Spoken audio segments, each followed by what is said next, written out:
नमस्कार मु मनोरमा महांती आईएमडी भुवनेश्वर पूरा ओडिशा राज्य वेदर ब्रीफिंग करछि। देखिबा गत 24 घंटार रेकर्ड तेबे राज्य रे अनेक स्थान रे हल्कर मध्यम वर्षा रेकर्ड करा जायछि। ता सहित सर्वाधिक वर्षा रेकर्ड करा जायछि गंजाम जिल्लार पात्रपुर ठारे 80.4 मिलीमीटर। ता सहित 4टी स्थान रे प्रबल वर्षा रेकर्ड करा जायछि।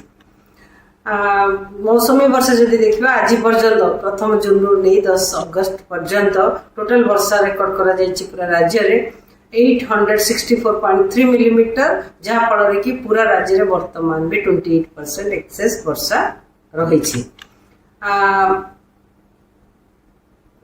उत्तर पश्चिम बंगोपसागर एवं यार आखपाख अंचल एक उपर वायु घूर्णिबलय सृष्टि होती समुद्र पतन ठारू 7.6 किलोमीटर उच्चता पर्यंत व्यापी उच्चता सहित दक्षिण पश्चिम आड़ को ढली रही। यार प्रभाव में 12 तारीख सुधा अगस्त 12 तारीख पाखापाखि से ही अंचल एक लघुचाप क्षेत्र सृष्टि होबार संभावना रही। आगामी 24 घंटा मध्य राज्य अनेक स्थान में हल्का मध्यम वर्षा रहित प्रबल वर्षा रही संभावना रही। गोटे कि दुईटा स्थान में जमीक मयूरभंज केउंझर सुंदरगढ़ झारसुगुड़ा बरगढ़ संबलपुर देवगढ़ बौद्ध सोनपुर अनुगुल ढेंकानाल नयागढ़ खोर्धा पुरी जगतसिंहपुर केन्द्रापड़ा कटक झारसुगुड़ा भद्रक बालेश्वर जिला ता सहित नवरंगपुर कलाहांडी रायगड़ा गंजाम गजपति जिले में गोटे कि दुईटा स्थान में प्रबल वर्षा होगार संभावना रही। काली माने 11 तारीख में राज्य अनेक स्थान में हल्का मध्यम वर्षा रही संभावना रही।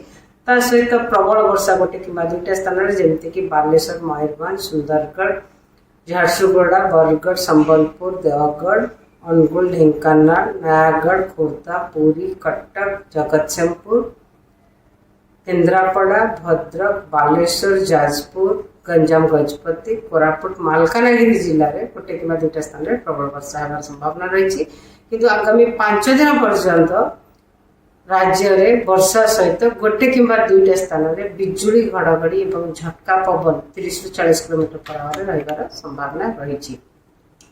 12 तारीख में राज्य अनेक स्थान में हल्का मध्यम वर्षा रहा सहित प्रबल अति प्रबल वर्षा रही संभावना रही।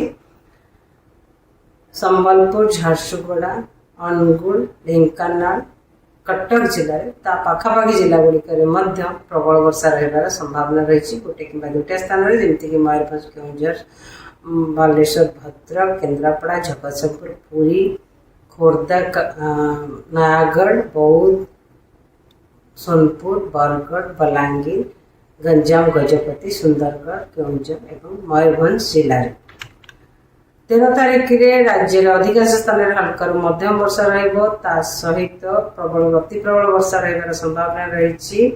संबलपुर झारसुगुड़ा और बरगढ़ जिले में अलग जिला गुड़िक पाखापाखि जिला गुड़िक जमीक नुआपड़ा बलांगीर सोनपुर अनुगुल ढेंकानाल कटक जगतसिंहपुर केन्द्रापड़ा जाजपुर भद्रक बालेश्वर मयूरभंज केउंझर सुंदरगढ़ देवगढ़ जिले में गोटे कि दुईटा स्थान में प्रबल वर्षा होगार संभावना रही।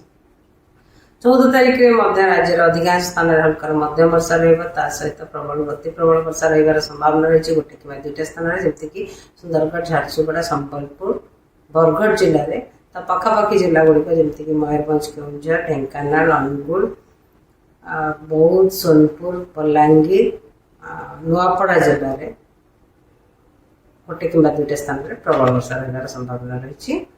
15 तारीख में राज्य अधिकांश स्थान में हल्का मध्यम वर्षा रहा सहित प्रबल अति प्रबल वर्षा रही संभावना रही। संबलपुर जिले में सुंदरगढ़ केउंझर मयूरभंज देवगढ़ अनुगुल बौद्ध सोनपुर जिले में गोटे कि दुईटा स्थान में प्रबल वर्षा रही संभावना रही।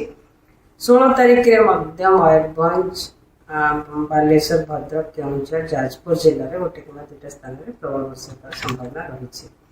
आगामी 11 तारीख रु 14 तारीख पर्यंत विशाल मत्स्यजीवी मानक वार्निंग जारी करा जायछि। समुद्र अशांत कली वेदर रही संभावना रही जमीक वर्षा सहित पवन बेग 35 to 45 kilometre per hour gusting to 55 kilometre per hour जहाँफल कि मत्स्यजीवी मानक